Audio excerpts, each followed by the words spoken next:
जय श्री कृष्ण, जय सिया राम, ओम नमः शिवाय। शिव, यह एक शब्द सुनते ही आपके मन में कौन सा दिन आता है कि जब आप शिव यानी कि महादेव की पूजा करते हो?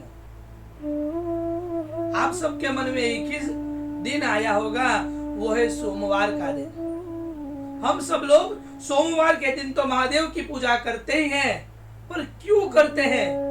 क्यों सोमवार को ही शिव पूजा के लिए इतना महत्व कहा गया है? तो इस पवित्र श्रावण मास में हम जानते हैं कि सोमवार को शिव को क्यों समर्पित कहा गया है। तो शिव महापुराण में एक बहुत ही सुंदर प्रसंग है कि जब प्रजापति दक्ष ने चंद्रदेव को श्राप दिया कि तुम्हारा तेज खत्म होने लगेगा, तब चंद्रदेव सभी देवताओं के पास गए कि कोई देवता उनकी मदद कर दे, उनके श्राप को दूर कर दे।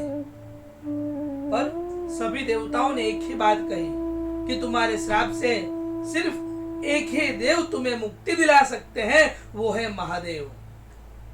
तो सभी देवताओं के कहने पर चंद्रदेव प्रभास क्षेत्र में जाते हैं। प्रभास क्षेत्र यानी कि अभी का सौराष्ट्र, वहां पर चंद्रदेव जाते हैं और चंद्रदेव वहां पर एक शिवलिंग की स्थापना करते हैं। शिवलिंग की स्थापना करने के बाद वहां पर चंद्रदेव हजारों वर्षों तक तपस्या करते हैं, महादेव के मंत्रों का जप करते हैं, स्तोत्र का जप करते हैं, व्रत उपवास अनुष्ठान करते हैं। हजारों साल बीतने के बाद एक दिन महादेव चंद्रदेव की तपस्या से प्रसन्न होकर चंद्रदेव को दर्शन देते हैं और कहते हैं कि हे चंद्रदेव, बोलिए आपकी क्या इच्छा है कि जो मैं संपन्न यानी कि पूर्ण कर सकूं। तब चंद्रदेव महादेव को कहते हैं कि हे प्रभु, मेरी बस एक ही इच्छा है कि जो प्रजापति दक्ष ने मुझे श्राप दिया, उस श्राप में से आप मुझे मुक्ति दे दीजिए।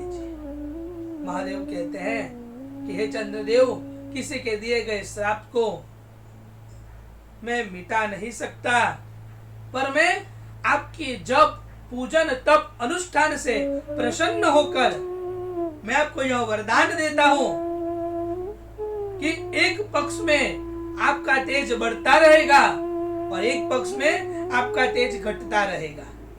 यानी कि जिस पक्ष में चंद्रदेव का तेज बढ़ता है और अंतिम दिन पर वह पूर्णिमा आ जाती है, उसे हम शुक्ल पक्ष कहते हैं, और जिस दिन चंद्रमा का तेज घटता रहता है और अंतिम दिन अमावस्या आ जाती है, उस पक्ष को हम कृष्ण पक्ष कहते हैं।